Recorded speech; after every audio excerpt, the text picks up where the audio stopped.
Bonsoir! Joyeux Halloween à tout le monde. Je pense que ce soir vous allez regarder beaucoup de vidéos, films d'horreur. Et je me suis dit que je voulais pas vous sortir de l'ambiance, donc je vous propose un petit contenu sur le thème d'Halloween aussi aujourd'hui.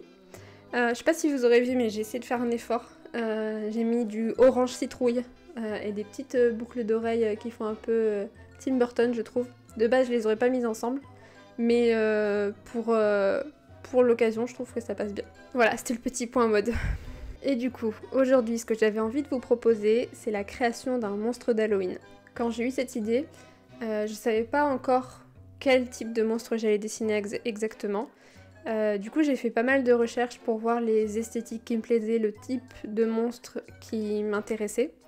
Et avec tout ce que j'ai trouvé, tout ce qui m'attirait, j'ai essayé de faire un mélange et de vous proposer quelque chose d'un peu sympa. Pour cette vidéo, j'ai donc décidé de créer un doudou vengeur.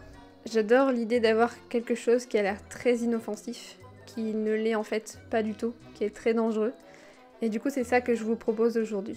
Et avant de vous montrer le timelapse et de vous parler un petit peu plus en détail de ce dessin, de cette création, j'ai envie de vous inviter à créer votre propre doudou vengeur, si je puis dire. L'idée du doudou vengeur, c'est d'avoir une peluche qui aurait été malmenée, voire maltraitée par un enfant, et qui déciderait de se venger. Et donc, rien qu'avec ce pitch, je pense qu'il y a moyen de créer plein de choses très différentes.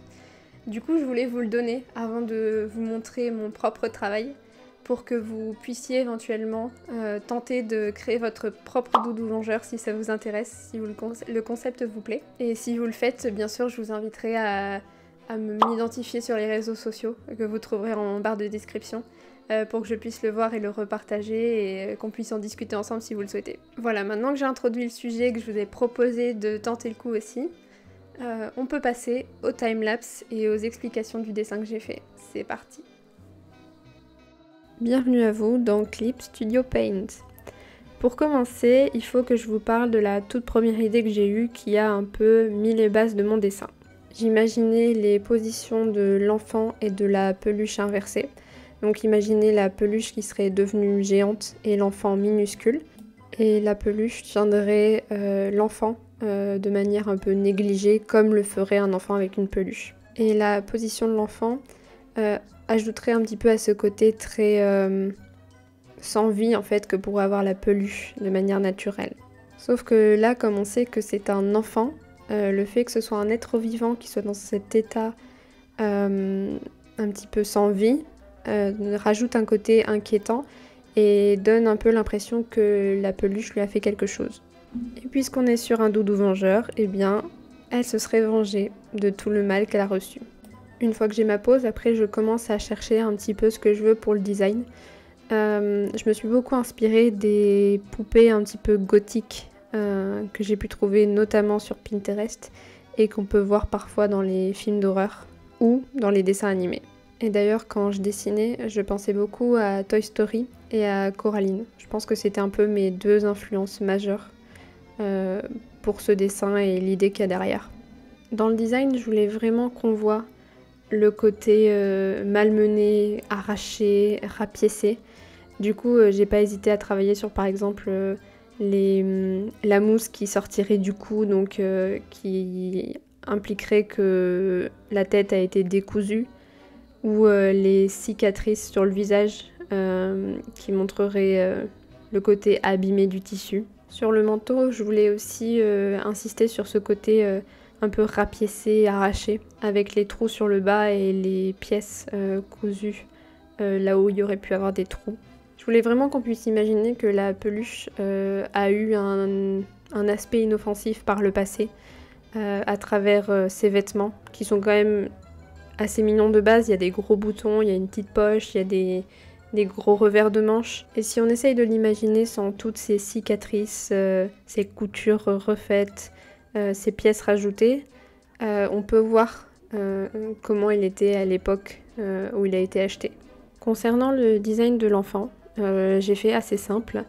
Je voulais bien accentuer ce côté sans vie avec les bras ballants, les cheveux qui retombent, Je l'ai mis en pyjama parce que j'imaginais que le doudou en fait se vengeait la nuit pendant que l'enfant dormait et qu'il l'attaquait à ce moment-là.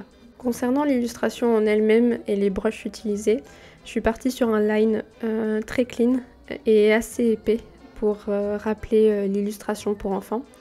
Et j'imaginais mon monstre effectivement faisant partie d'un livre pour enfants, mais qui soit tellement terrifiant, qui soit un peu à la limite de trop dangereux et trop effrayant pour des enfants.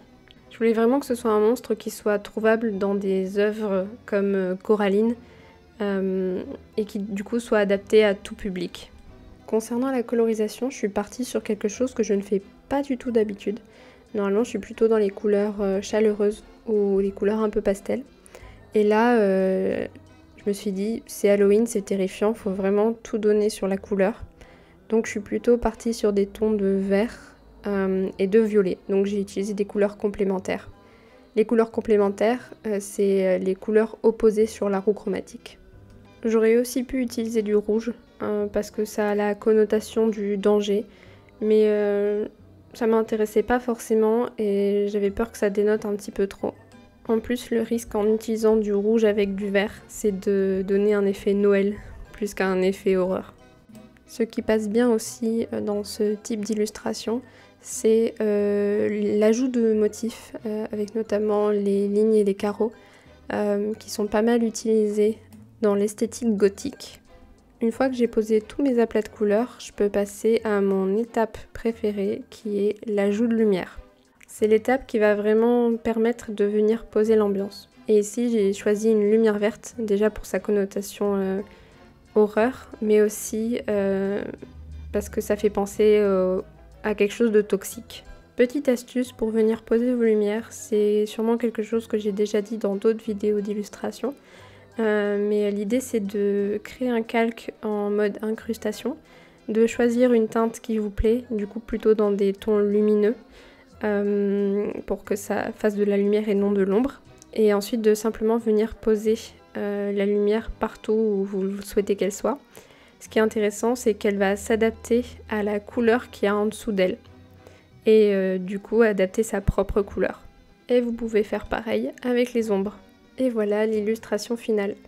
Honnêtement, je suis très contente du résultat et j'avoue que j'avais peur que sans décor, ça retire un petit peu de l'ambiance horreur, mais finalement je trouve que ça rend très bien avec juste le petit fond noir et gris. Et ça permet de vraiment se concentrer sur le monstre. Alors, qu'est-ce que vous avez pensé de ce doudou vengeur? Franchement, j'ai passé un très bon moment en le faisant. Et ça m'a beaucoup changé de ce que je faisais d'habitude. Surtout en termes de colorimétrie. J'utilise jamais ce type de palette là. Donc ça m'a fait tester un nouveau truc. Et encore une fois, si vous souhaitez créer votre propre doudou vengeur, je vous invite à m'identifier sur les réseaux sociaux pour que je puisse voir votre création. Si vous avez aimé cette vidéo, je vous invite à laisser un like, un commentaire et à vous abonner. On est de plus en plus nombreux sur la chaîne et ça fait hyper plaisir, ça me motive de malade. Et je vous dis tout simplement merci. Et sinon, je vous souhaite également un excellent Halloween une fois de plus. Et vous souhaite de ne pas faire trop de cauchemars si vous regardez des vidéos d'horreur. Voilà, c'était Gettys. Bye bye.